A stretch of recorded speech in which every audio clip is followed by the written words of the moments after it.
Praise the Lord. വേഗം വരുന്ന കർത്താവായ യേശുക്രിസ്തുവിന്റെ നാമത്തിൽ എല്ലാ വിശുദ്ധന്മാർക്കും സ്നേഹവന്ദനം. കർത്താവിൻ്റെ കൃപയാൽ നമുക്ക് ഒരു ദിവസം കൂടി കർത്താവ് ദാനമായി തന്നു. ഈ മരുഭൂയാത്രയിൽ ഓരോ ദിവസവും ലഭിക്കുന്നത് നമുക്ക് കർത്താവിനോട് കൂടി ചിലവഴിക്കുന്നതിനേക്കാൾ സന്തോഷപ്രദം മറ്റൊന്നുമില്ല. കർത്താവിനെ കേൾക്കുക എന്നുള്ളത് ഒരു ഭക്തൻ്റെ ജീവിതത്തിലെ അവൻ ഏറ്റവും ആഗ്രഹിക്കുന്നൊരു കാര്യമാണ്. ഞാൻ വിശ്വസിക്കുന്നത് നിങ്ങൾക്കെല്ലാവർക്കും കർത്താവിനെ കേൾക്കുവാൻ അതുപോലുള്ളൊരു താല്പര്യവും ആഗ്രഹവും ഉണ്ടെന്ന്.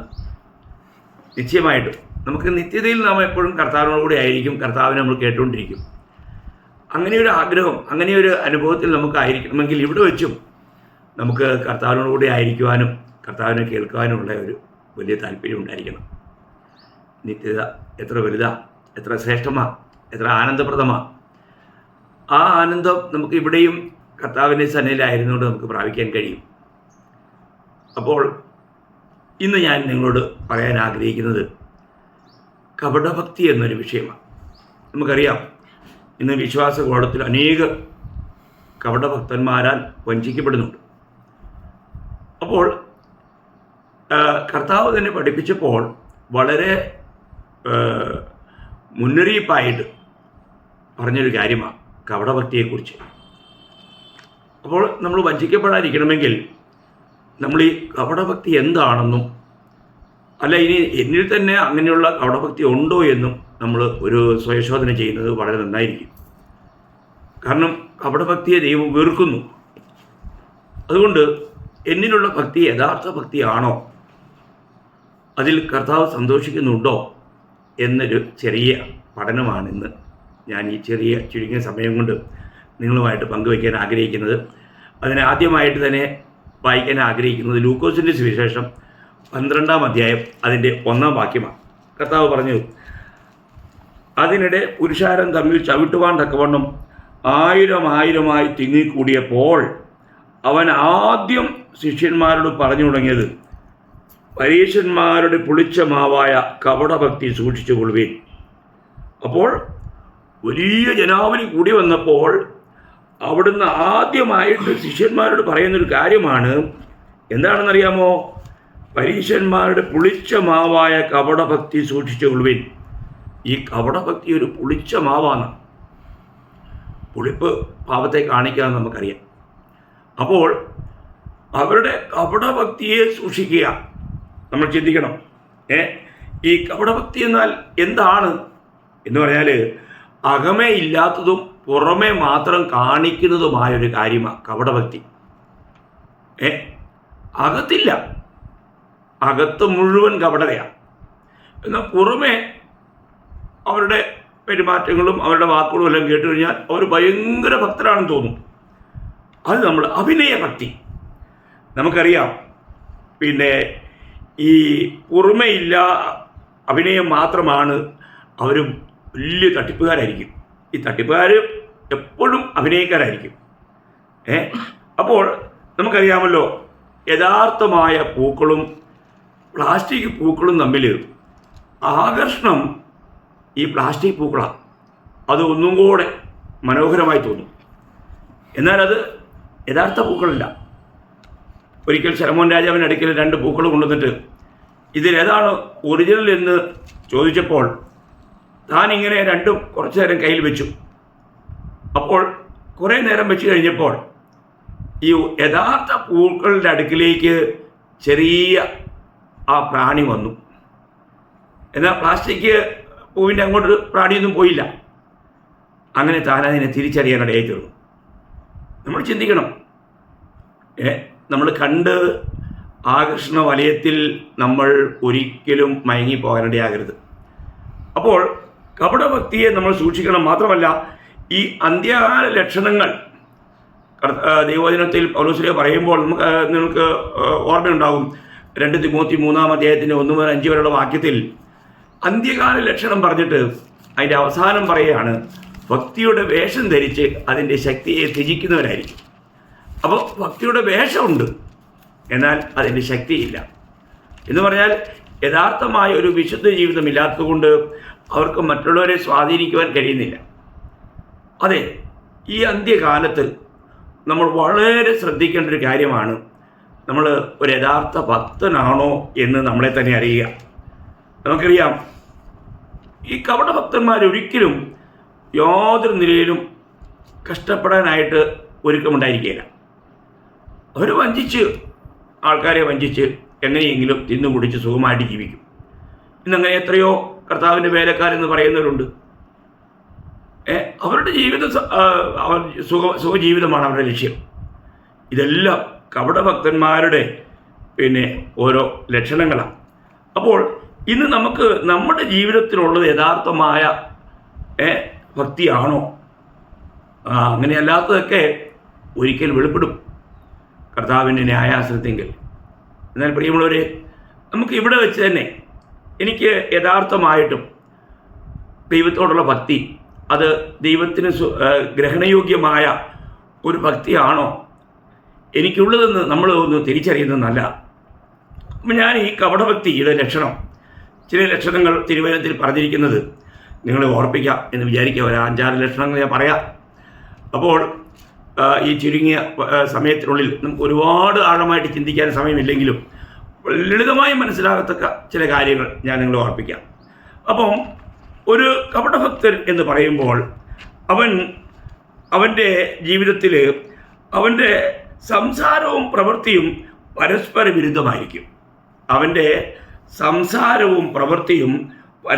വിരുദ്ധമായിരിക്കും.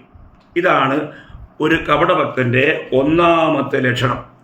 നമുക്കറിയാം, കപടഭക്തിയുടെ ഒരു വലിയ ചിത്രം വരച്ച് കാട്ടുന്ന ഒരു അധ്യായമാണ് മത്തായി 23-ാം അധ്യായം.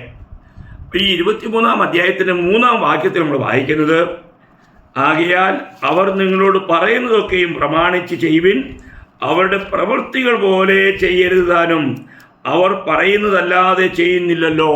കണ്ടോ? ഇത് കർത്താവ് അന്നുണ്ടായിരുന്ന ശാസ്ത്രിമാരെക്കുറിച്ചും പരീശന്മാരെക്കുറിച്ചും പറയുന്ന കാര്യമാണ്. നമ്മൾ ചിന്തിക്കണം. അപ്പോൾ അവരെന്ത് ചെയ്തു? അവർ പറയുന്നതല്ലാതെ ചെയ്യുന്നില്ല.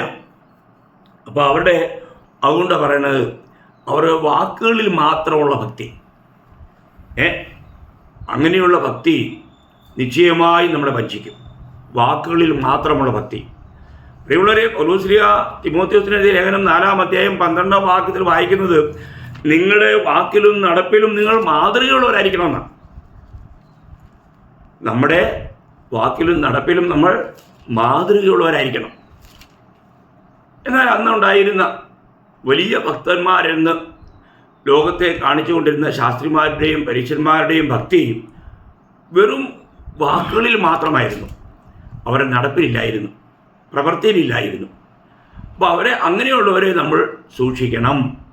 ഇതാണ് കർത്താവ് ഒന്നാമത് പറഞ്ഞൊരു കാര്യം. രണ്ടാമത്തെ കാര്യം, ഈ കപടഭക്തന്മാരുടെ രണ്ടാമത്തെ കാര്യം, മനുഷ്യർ കാണേണ്ടതിന് അവർ തങ്ങളുടെ പ്രവൃത്തി ചെയ്യുന്നു.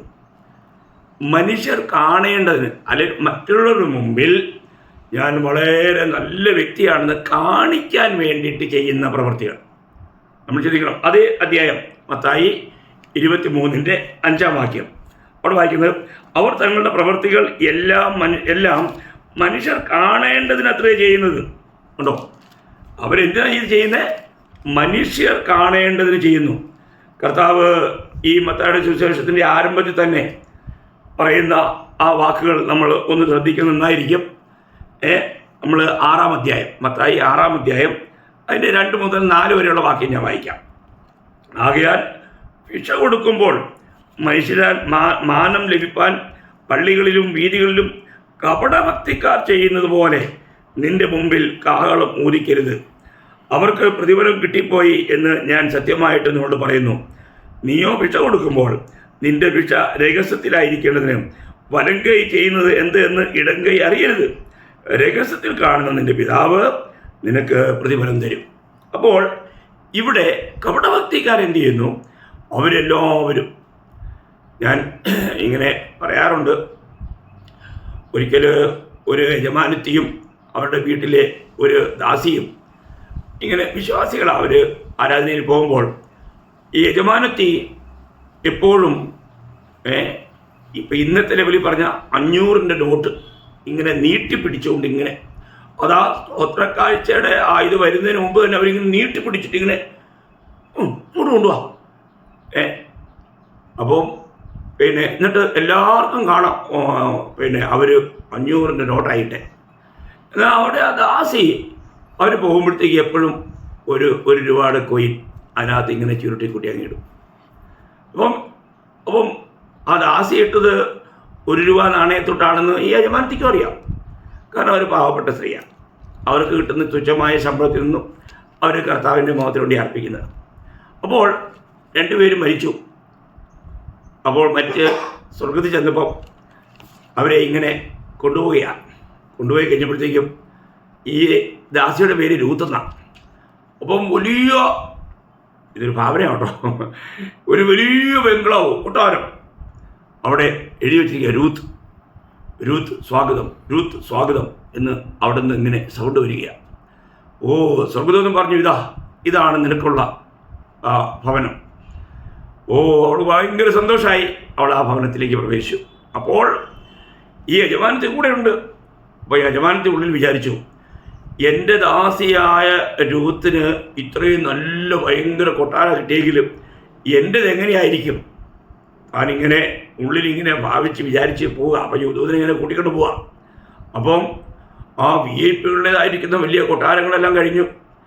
അതെല്ലാം കഴിഞ്ഞ് സാധാരണ നിലയിലുള്ള കെട്ടിടങ്ങളായി, അതും കഴിഞ്ഞ് കുടിലുകളായി, അതിനും അപ്പുറത്തേക്ക് ഇങ്ങനെ പോവുക. അപ്പോഴത്തേക്കും 2-3 ദൂതന്മാരവിടെ ഗിൻതിയും വെച്ചൊക്കെ ആയിട്ടിരിക്കുക, തോണ്ടിയൊക്കെ ആയിട്ട്. അപ്പോൾ അവിടെ ചെന്നപ്പോഴത്തേക്കും അവിടെ എഴുതിയിരിക്കുക സലോമി, യജമാനത്തിൻ്റെ പേരെ സലോമി. അപ്പം ഇതാണ് നിനക്കിതുവരെ ഭവനം ഉണ്ടാകാനായിട്ട് തീർക്കാനായിട്ട് കഴിഞ്ഞില്ല, കാരണം ഇങ്ങോട്ടൊന്നും വന്നില്ല. ഏതെന്തോ വലിയ കണക്കിന് മിസ്റ്റേക്ക് വന്നതെന്ന് പറഞ്ഞിട്ട് അവരങ്ങോട്ട് ദേഷ്യപ്പെടാൻ തുടങ്ങി. കാരണം എൻ്റെ ദാസി വെറും 1 രൂപ ഇടാറുള്ളൂ, എനിക്കറിയാം. ഞാൻ എല്ലാ ആഴ്ചയിലും 500 രൂപ ഇട്ടുകൊണ്ടിരുന്ന ആളാണ്. അത് സഭയിലുള്ള എല്ലാവർക്കും അറിയാം. നോക്കണം, ഗൗഡഭക്തി. പ്രിയമുള്ളവരെ, നമ്മൾ ഒരു കാര്യം മനസ്സിലാക്കണം, ഇങ്ങനെയുള്ളവർക്ക് ഇവിടെ ലോകത്തിൽ പ്രശംസയൊക്കെ ലഭിച്ചെന്ന് വന്നേക്കാം, എന്നാൽ നിത്യതയിൽ അവർക്കൊന്നും ഉണ്ടായില്ല. നമ്മൾ രഹസ്യത്തിൽ ചെയ്യുന്ന കാര്യങ്ങൾക്കാണ് സ്വർഗീയ പിതാവ് നമുക്ക് പ്രതിഫലം തരുന്നത്. അപ്പോൾ കപടഭക്തനാകാതിരിക്കുക. നമ്മൾ മറ്റുള്ളവരുടെ പ്രശംസ ലഭിക്കുവാൻ വേണ്ടിയിട്ട് നമ്മൾ എന്തെങ്കിലും നന്മ പ്രവർത്തികൾ ചെയ്യുന്നുവെങ്കിൽ നിശ്ചയമായിട്ടും നമുക്ക് നിത്യതയിൽ പ്രതിഫലമില്ല. ദൈവം അവരെ കപടഭക്തനായിട്ട് എണ്ണും. അപ്പോൾ ഇതാണ് കർത്താവ് പറഞ്ഞ ഇവിടുത്തെ 2ാമത്തെ കാര്യം. 3ാമത്തെ കാര്യം സ്ഥാനപ്പേരുകൾ. കപടഭക്തന്മാർക്ക് എപ്പോഴും സ്ഥാനപ്പേര് എന്ന് പറയാൽ അവർക്ക് ടൈറ്റിൽ ഉണ്ടാവും, അവർക്ക് യശസ് വേണം, ഹോണർ, അവർക്ക് ആദരവ് വേണം, റെസ്പെക്റ്റ്. അപ്പോൾ ഇതൊക്കെ കിട്ടാൻ വേണ്ടിയിട്ട് ആൾക്കാർ പലതും ചെയ്യും. ഇവിടെ ഈ 23-ാം അധ്യായം, മത്തായി 23-ാം അധ്യായത്തിൽ തന്നെ കർത്താവ് പറയുന്നുണ്ട്, നിങ്ങളോ റബി എന്ന് പേരെടുക്കരുത്, ഒരുത്തനത്രേ നിങ്ങളുടെ ഗുരു, നിങ്ങളോ എല്ലാവരും സഹോദരന്മാർ, ഭൂമിയിൽ ആരെയും പിതാവെന്ന് വിളിക്കരുത്, ഒരുത്തനത്രേ നിങ്ങളുടെ പിതാവ്, അത് സ്വർഗസ്ഥൻ തന്നെ. നിങ്ങൾ നായകന്മാർ എന്നും പേരെടുക്കരുത്, ഒരുത്തനത്രേ നിങ്ങളുടെ നായകൻ ക്രിസ്തു തന്നെ. കണ്ടോ, എത്ര സരളമായിട്ടാണ് കർത്താവ് ഈ കാര്യങ്ങൾ ഉപദേശിച്ചിരിക്കുന്നത്. എന്നാൽ നമ്മൾ ഇന്ന് ക്രിസ്തീയ ഗോളത്തിലേക്ക് നോക്കുമ്പോൾ അവിടെ എന്താണ് കാണുന്നത്? അവർക്ക് റബി എന്നും ഗുരു എന്നും നായകൻ എന്നും ഒക്കെയുള്ള ആ പേരുകളാണ് അവർ ആഗ്രഹിക്കുന്നത്. എന്ന് പറഞ്ഞാൽ ഇന്ന് അതിനെ വിളിക്കുന്നത് എങ്ങനെയാണ്? പാസ്റ്റർ, റവറൻഡ്, തിരുമേനി, പരിശുദ്ധ പിതാവ്, ഇങ്ങനെയുള്ള പ്രയോഗങ്ങളൊന്നും അരുതെന്നാണ് കർത്താവ് പഠിപ്പിച്ചത്. അവർ കർത്താവിൻ്റെ പഠിപ്പിക്കൽ നിന്നും ഇന്ന് സഭകൾ എത്രയോ ദൂരം പോയിരിക്കുന്നു. നമ്മൾ ചിന്തിക്കുക, ഇതെല്ലാം കപടഭക്തന്മാരെ കൊണ്ട് നിറഞ്ഞ ഒരു സമൂഹമായി മാറി, സംഘടനകളായി മാറി, മതമായി മാറി ദൈവസഭയെ അവർ തകർക്കുകയാണ്. നമ്മളൊരു കാര്യം മനസ്സിലാക്കണം. അപ്പോൾ ഇവരെ ഇങ്ങനെയുള്ളവർ നമുക്ക് നമ്മുടെ സഭകളുണ്ടെങ്കിലും അത് ഒരു യഥാർത്ഥ ഭക്തന്മാരുടെ ഒരു കൂട്ടമല്ല, അത് കപടഭക്തന്മാരുടെ കൂട്ടമാണെന്ന് ചിന്തിക്കുക. അനേക വിശ്വാസികൾക്കും അവരെ നടത്തുന്നവരെ പാസ്റ്റർ എന്ന് വിളിച്ചില്ല എങ്കിൽ അവർ കോപിക്കും. ഞാൻ ഒരിക്കൽ പിന്നെ ഒരു ഇതുപോലെ പാസ്റ്റർ എന്ന് പറഞ്ഞ് അഭിമാനിക്കുന്ന ഒരു വ്യക്തിയോട് സഹോദര എന്ന് പറഞ്ഞപ്പോൾ അതേ എന്നോട് ഉടനെ പറയുക, ഞാൻ സഹോദരനല്ല പാസ്റ്ററാന്ന്. എന്തെല്ലാം അറിവില്ലായ്മകളാണ് നോക്കണമേ. എന്ന് പറഞ്ഞാൽ ബൈബിൾ കോളേജിൽ പോയി അല്പം പഠനമൊക്കെ കഴിഞ്ഞ് ഇറങ്ങിയാൽ ഉടനെ തന്നെ അവർ ലാഠിയായിട്ട് ഇറങ്ങണേ, വടിയുമായിട്ട് ഇറങ്ങണേ. അന്ന് മുതലേ അവരെ പാസ്റ്റർ എന്ന് വിളിച്ചോണം. എത്രയോ വഞ്ചിക്കുന്ന ഒരു ശിക്ഷണം. ഇത് തിരുവചനത്തിൽ പഠിപ്പിക്കുന്നതെന്നും കർത്താവ് പഠിപ്പിച്ചതെന്നും ശിഷ്യന്മാർ പഠിപ്പിച്ചതെന്നും ഒക്കെ വ്യത്യസ്തമായൊരു പഠിപ്പിക്കലാണ്. നമ്മൾ സൂക്ഷിക്കണം പ്രിയമുള്ളവരെ. അപ്പം അങ്ങനെ കപടത നിറഞ്ഞ ഒരു ലോകമാണ് നമ്മൾ കാണുന്നത്, ആത്മീയ ഗോളം. അപ്പം ഇതിൽ നിന്ന് നമ്മൾ വ്യത്യസ്തരായിരിക്കണം. നമ്മുടെ സഭയിൽ അങ്ങനെയാണോ? നമ്മുടെ സഭ മൂപ്പന്മാരെ നമ്മൾ ഇങ്ങനെയൊക്കെയാണോ ചെയ്യുന്നത്? നമ്മൾ സഹോദരൻ എന്ന് വിളിക്കാനാണ് പറഞ്ഞത് കർത്താവ്. നിങ്ങളോ സഹോദരന്മാർ എന്നാ പറഞ്ഞത്. നമുക്ക് നമ്മുടെ കൂട്ടായ്മയിൽ എല്ലാവരെയും സഹോദരന്മാർ എന്ന നിലയിൽ വിളിക്കുവാൻ കഴിയുന്നുണ്ടോ? അതാ യഥാർത്ഥമായ കർത്താവിൻ്റെ സഭ, രക്ഷിക്കപ്പെട്ടവരുടെ കൂട്ടം. അവിടെ എല്ലാവരും ആ പിതാവിൻ്റെ, സ്വർഗീയ പിതാവിൻ്റെ മക്കളാണ്. എല്ലാവരിലും അബ്ബാ പിതാവെ എന്ന് വിളിക്കുന്ന പുത്രത്തിൻ്റെ ആത്മാവുള്ളത്. അപ്പോൾ അങ്ങനെയാണ് നമ്മൾ തിരിച്ചറിയേണ്ടത്. നാലാമത്തെ കാര്യം അവിടെ കർത്താവിന് പറഞ്ഞത് ആ 23-ാം അധ്യായത്തിൻ്റെ 24-ാം വാക്യമാണ്. അവിടെ വായിക്കുന്നത്, കുരുടന്മാരായ വഴികാട്ടികളെ, നിങ്ങൾ കൊതുകിനെ അരിച്ചെടുക്കുകയും ഒട്ടകത്തെ വിഴുങ്ങിക്കളയുകയും ചെയ്യുന്നു. കണ്ടോ, ഒരു കൊതുകിനെ അരിച്ചെടുക്കുന്നു, ഒട്ടകത്തെ വിഴുങ്ങിക്കളയുന്നു. നോക്കണം. അപ്പം ഇത് പ്രത്യേകിച്ച് ഇസ്രായേൽ മക്കളോടുള്ള ബന്ധത്തിൽ വളരെ ഗൗരവമായി മനസ്സിലാക്കേണ്ട ഒരു കാര്യമാണ്. കാരണം അവർക്ക് തിന്നാവുന്നതും തിന്നാൻ പാടില്ലാത്തതുമായ മൃഗങ്ങളുണ്ട്. അങ്ങനെയുള്ളതിലൊരു മൃഗമാണ് ഒട്ടകം. ഒട്ടകം അവർക്ക് ഭക്ഷിക്കാനായിട്ട് പാടില്ല എന്ന് ദൈവം വ്യവസ്ഥ ചെയ്തിട്ടുണ്ട്. നമ്മൾ ലേവ്യ പുസ്തകം അതിൻ്റെ 11-ാം അധ്യായത്തിൽ വരുമ്പോൾ ആ 11-ാം അധ്യായം അതിൻ്റെ 3-4 വാക്യം ഞാൻ വായിക്കാം. നിങ്ങൾക്ക് തിന്നാകുന്ന ഭൂമിയിലുള്ള സകല മൃഗങ്ങളിലും നിങ്ങൾക്ക് തിന്നാകുന്ന മൃഗങ്ങൾ ഇവ. മൃഗങ്ങളിൽ കുളമ്പ് പിളർന്നിരിക്കുന്നതും കുളമ്പ് രണ്ടായി പിരിഞ്ഞിരിക്കുന്നതും അയവിറക്കുന്നതുമായ ഒക്കെയും നിങ്ങൾക്ക് തിന്നാം. എന്നാൽ അയവിറക്കുന്നവയിലും കുളമ്പ് പിളർന്നിരിക്കുന്നവയിലും നിങ്ങൾ തിന്നരുതാത്തവ ഇവ. ഒട്ടകം അയവിറക്കുന്നുവെങ്കിലും കുളമ്പ് പിളർന്നതല്ലായതുകൊണ്ട് അത് നിങ്ങൾക്ക് അശുദ്ധം. കണ്ടോ? അപ്പം ഇസ്രായേൽ മക്കൾക്ക് കൊടുത്ത വ്യവസ്ഥയിൽ തിന്നാവുന്നതും തിന്നരുതാത്തതുമായ മൃഗത്തെക്കുറിച്ചും പക്ഷികളെക്കുറിച്ചും മത്സ്യത്തെക്കുറിച്ചും ഒക്കെ ഈ അധ്യായത്തിൽ വിവരണമുണ്ട്. അപ്പോൾ ഇവിടെ പറഞ്ഞിരിക്കുന്നത് ഇവരെന്ത് ചെയ്യുക? ഇവർ തിന്നാൻ പാടില്ലാത്ത ഒട്ടകത്തെ വിഴുങ്ങിക്കളയുന്നു. ചിന്തിക്കുക, എത്ര ഭയങ്കരമാണ് ഇവരുടെ കാര്യം. അവരതിനെ എന്നിട്ട് പറയാണ്, അവർ കൊതുകിനെ അരിച്ചെടുക്കും. അപ്പോൾ വെള്ളത്തിലുള്ള മാലിന്യമാണല്ലോ കൊതുക്, അതിനെ അവർ അരിച്ചെടുക്കും. എന്നാൽ ഒട്ടകത്തെ വിഴുങ്ങിക്കളയും. അപ്പോൾ അതിന് മുൻപുള്ള 23-ാം വാക്യത്തിൽ കർത്താവ് പ്രത്യേകം എടുത്തു പറയുന്നുണ്ട്. എന്ന് പറഞ്ഞാൽ നമ്മുടെ ജീവിതത്തിൽ എന്താണ് ചെയ്യേണ്ടത്? ചെറിയ കാര്യങ്ങളെ അനുസരിക്കും, വലിയ കാര്യങ്ങളെ അവർ വിട്ടുകളയും. എന്തായിരുന്നു വലിയ കാര്യം? നമ്മളതിൻ്റെ 23-ാം വാക്യം ഒന്ന് വായിച്ചറിയാം. കപടഭക്തിക്കാരായ ശാസ്ത്രിമാരും പരീക്ഷന്മാരുമായുള്ളവരെ, നിങ്ങൾക്ക് കഷ്ടം.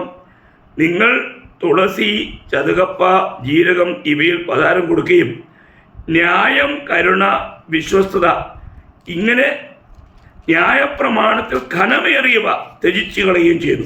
അപ്പം ന്യായപ്രമാണത്തിൽ ഘനമേറിയവയെ വിട്ടു. നോക്കണം, നിസ്സാരമായവയെ ചെയ്തു. നോക്കണം, കപടഭക്തന്മാരുടെ ഒരു ലക്ഷണമാണ്. അപ്പോൾ വിലപ്പെട്ടതിനെ വിട്ടുകളയുന്നതാണ് കപടഭക്തിക്കാരുടെ മറ്റൊരു ലക്ഷണമായിട്ടിവിടെ നമുക്ക് കാണാൻ കഴിയുന്നത്. 5-ാമത്തെ കാര്യം നമ്മൾ അതേ 23-ാം അധ്യായം, മത്തായി 23-ാം അധ്യായം അതിൻ്റെ 25-ഉം 26-ഉം വാക്യങ്ങൾ ഞാൻ വായിക്കാം. കപടഭക്തിക്കാരായ ശാസ്ത്രിമാരും പരീക്ഷന്മാരുമായുള്ളവരെ, നിങ്ങൾക്ക് കഷ്ടം. നിങ്ങൾ കിണ്ടികിണ്ണങ്ങളുടെ പുറം വെടിപ്പാക്കുന്നു, അകമയോ കവർച്ചയും അതിക്രമവും നിറഞ്ഞിരിക്കുന്നു. കുരുടനായ പരീശനെ, കിണ്ടികിണ്ണങ്ങളുടെ പുറം വെടിപ്പാക്കുന്നതിന് മുൻപേ അവരുടെ അകം വെടിപ്പാക്കുക. ഉണ്ടോ? ഇവിടെയും കർത്താവ് ഉന്നതമായ ഒരു കാര്യമാണ് പറയുന്നത്. എന്ന് പറഞ്ഞാൽ അവർ ബാഹ്യമായ വിശുദ്ധ ജീവിതം മാത്രം ആഗ്രഹിക്കുന്നവരാണ്. അകത്ത് എങ്ങനെ ഇരുന്നാലും കുഴപ്പമില്ല. ഇതെന്തൊരു ചതിവാ! പ്രിയമുള്ളവരെ, നമ്മളൊരു കാര്യം മനസ്സിലാക്കണം, നമ്മുടെ അകം ഇന്ന് എങ്ങനെയുണ്ട്. കർത്താവ് നമ്മളെ അശുദ്ധമാക്കുന്നവയെക്കുറിച്ച് പറഞ്ഞപ്പോൾ മർക്കോസിൻ്റെ സുവിശേഷം 7-ാം അധ്യായം 20 മുതൽ 23 വരെയുള്ള വാക്യങ്ങളിൽ കർത്താവ് പറഞ്ഞു, മനുഷ്യനിൽ നിന്നും പുറപ്പെടുന്ന അത്രയും മനുഷ്യനെ അശുദ്ധമാക്കുന്നത് അകത്തു നിന്ന്, മനുഷ്യരുടെ ഹൃദയത്തിൽ നിന്നും തന്നെ ദുശ്ചിന്ത, വ്യഭിചാരം, പരസംഗം, കുലപാതകം, മോഷണം, അത്യാഗ്രഹം, ദുഷ്ടത, ചതി, ദുഷ്കർമ്മം, വിടക്ക് കണ്ണ്, ദൂഷണം, അഹങ്കാരം, മൂഢത എന്നിവ പുറപ്പെടുന്നു. ഈ ദോഷങ്ങളെല്ലാം അകത്തു നിന്ന് പുറപ്പെട്ട് മനുഷ്യനെ അശുദ്ധനാക്കുന്നു എന്ന് അവൻ പറഞ്ഞു. നോക്കണം, ഇവ മനുഷ്യനെ അശുദ്ധമാക്കുന്നതിനെയൊക്കെ ഉള്ളിൽ സംഭരിച്ച് വെച്ചുകൊണ്ടാണ് ഈ ഭക്തി ചെയ്യുന്നത്. പുറമെ കാണുമ്പോൾ ഒരു കുഴപ്പമില്ല, എന്നാൽ അകത്ത് മുഴുവനും ഈ വിദ്വേഷങ്ങളാണ്, ഈ പകയാണ്. എത്ര ദുഃഖകരമായൊരവസ്ഥയാണ് നോക്കുക.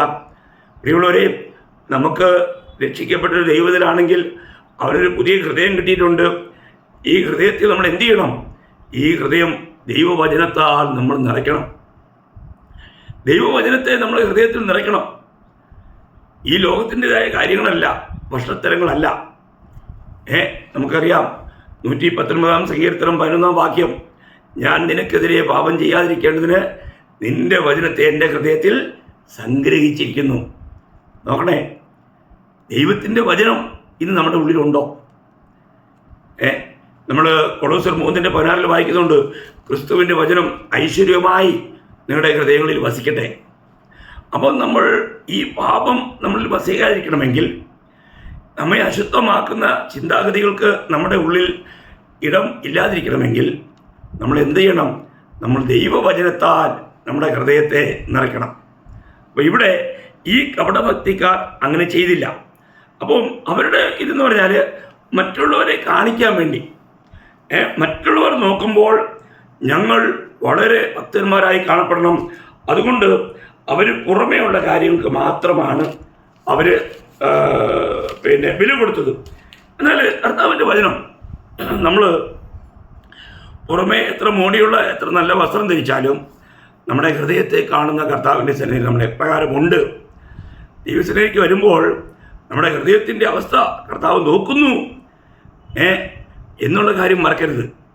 കാരണം ഹൃദയത്തിൽ സത്യമാണ് ദൈവം ഇച്ഛിക്കുന്നത്. അപ്പോൾ നമുക്കറിയാം, ഇശായിയുടെ മക്കളിൽ ഒരുത്തനെ ഞാൻ രാജാവായി കണ്ടിരിക്കുന്നു എന്ന് പറഞ്ഞിട്ട് തൻ്റെ ദാസനായ ശമൂവേലിനെ അയച്ചപ്പോൾ ശമൂവേൽ പോയി ഇശായി തൻ്റെ മക്കളെയൊക്കെ വരുത്തി. 8 മക്കളിൽ 7 പേരെയും വരുത്തി. 7 പേരെ വരുത്തിയിട്ട് 1-ാമനായ അഭിഷായിയെ കൊണ്ടുവന്ന് നിർത്തി. ഉടനെ ശമൂവേൽ നോക്കിയപ്പം കൊള്ളാം, അവൻ ആള് വളരെ അഭിനാദാവിനെ കൊണ്ടുവന്ന് നിർത്തി. അപ്പോൾ ഏലിയാബിനെ കൊണ്ട് നിർത്തി. അപ്പോൾ അവൻ വിചാരിച്ചു ഇവൻ തന്നെ ആയിരിക്കും അഭിഷിക്തൻ എന്ന് വിചാരിച്ച് ശമൂവേൽ പോയപ്പോൾ ശമൂവേലിനോട് കർത്താവ് പറയുന്നൊരു കാര്യമുണ്ട്, അവൻ്റെ മുഖമോ പൊക്കമോ നോക്കരുത്, ഞാൻ അവനെ തള്ളിയിരിക്കുന്നു. മനുഷ്യൻ നോക്കുന്നത് പോലെയല്ല, മനുഷ്യൻ കണ്ണിന് കാണുന്നു നോക്കുന്നു, യഹോവയോ ഹൃദയത്തെ നോക്കുന്നു എന്ന് പറഞ്ഞു. 1 ശമൂവേൽ 16-ാം അധ്യായം അതിൻ്റെ 7-ാം വാക്യമാണ് ഞാൻ വായിച്ച് കേൾപ്പിച്ചത്. നോക്കണം, പിന്നെ ഓരോരുത്തരെയായിട്ട് കൊണ്ടു നിർത്തി. അവസാനം 7 പേരെയും കഴിഞ്ഞു. പിന്നെ ഉണ്ടോ എന്ന് ചോദിച്ചു. അന്നേരം പറഞ്ഞു ഒരുത്തനുണ്ട്, അവൻ ആട് മേയിച്ചിട്ടിരിക്കുക.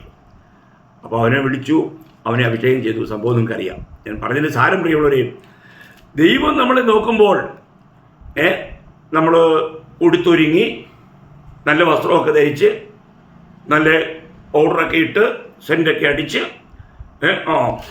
നല്ല മണം, മറ്റുള്ളവർക്കൊക്കെ ഇഷ്ടപ്പെട്ടു, അടുത്തിരുത്താൻ കൊള്ളാം, അങ്ങനെയൊക്കെയുള്ള പുറമേയുള്ള കാര്യങ്ങളുമായിട്ട് ചെന്നാൽ നമ്മുടെ ഹൃദയത്തെ കാണുന്ന കർത്താവ് ഒരിക്കലും അതിൽ സന്തോഷിക്കില്ല.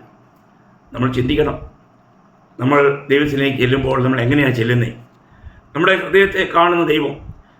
നമ്മൾ കയ്പും പുന്നായ്മയൊക്കെ വെച്ചുകൊണ്ട് പകയും വിദ്വേഷമൊക്കെ വെച്ചുകൊണ്ട് നമ്മൾ കർത്താവിനെ ആരാധിക്കാൻ പോയാൽ പ്രിയമുള്ളവരെ, ആ ആരാധനയിൽ ദൈവം പ്രസാദിക്കുമോ? അപ്പോൾ കപടഭക്തർ അവരുടെ ഹൃദയത്തിൻ്റെ അവസ്ഥയെക്കുറിച്ച് ചിന്തിക്കാറില്ല. അവർ പുറമേയുള്ള കാര്യങ്ങളിൽ മാത്രം അവരുടെ കാര്യങ്ങളിലെ ഒരു ഷോ അവരിങ്ങനെ മറ്റുള്ളവർക്ക് വളരെ പ്രശംസിക്കാം, മറ്റുള്ളവരുടെ മുമ്പിൽ അവർ വളരെ നല്ല അഭിനയിക്കാൻ മിടുക്കലാണ്. അപ്പോൾ അങ്ങനെയുള്ളവരെയൊന്നും ദൈവം കൈക്കൊള്ളുന്നില്ല. അപ്പോൾ ആറാമത്തെ കാര്യം, ചിലരുടെ ഭക്തി അവർ അവസ്ഥകളനുസരിച്ചാണ്. ഈ ഓന്ത് നിറം മാറുന്ന പോലെ എന്ന് പറയും. എന്ന് പറഞ്ഞാൽ സഭയിലൊക്കെ വരുമ്പം ഭയങ്കര ഭക്തർ, വീട്ടിൽ അപ്പൻ്റെ അമ്മയുടെ മുമ്പിൽ വലിയ ഭക്തർ, എന്നാൽ ഭവനത്തിൽ നിന്നും കുറച്ച് ദൂരെ പോകുമ്പോൾ അവർക്ക് എവിടെയെങ്കിലും ദൂരത്തേക്ക് പോകേണ്ടി വരുമ്പോൾ അവിടെ അവരുടെ അവസ്ഥ അങ്ങനെയല്ല. അവിടെ അവർ തിയേറ്ററിലും പോയി സിനിമ കാണും, അവിടെ നടക്കുന്ന ഫംഗ്ഷന് യോഗ്യമായ നിലയിൽ അവർ വസ്ത്രധാരണം ചെയ്യും. സഹോദരിമാരാണെങ്കിൽ ലിപ്സ്റ്റിക്കൊക്കെ പുരട്ടി മുടിയൊക്കെ പ്രത്യേക രീതിയിൽ കട്ട് ചെയ്ത് ഒരു പ്രത്യേക നിലയിൽ ചില ഫിലിം ആക്ടേഴ്സിനെ പോലെ അവർ ആഭരണമൊക്കെ ഇട്ട് ഒന്ന് ഷോ ചെയ്യാൻ ശ്രമിക്കും. നോക്കണം പ്രിയമുള്ളവർ, ഇതെല്ലാം കപടഭക്തരുടെ ലക്ഷണങ്ങളാണ്. അവർക്ക് ദൈവങ്ങളുടെ കൂടെ ഉണ്ടെന്നോ ഞാനൊരു ദൈവബോധനാണെന്നുള്ള ആ ബോധം അവർക്കില്ല. അപ്പോൾ ഇത് ഇങ്ങനെ ഒറ്റപ്പെടുന്ന സമയത്ത് അവരുടെ പ്രവൃത്തികളിലൂടെ ചെയ്തികളിലൂടെ നമുക്ക് കാണാൻ കഴിയും.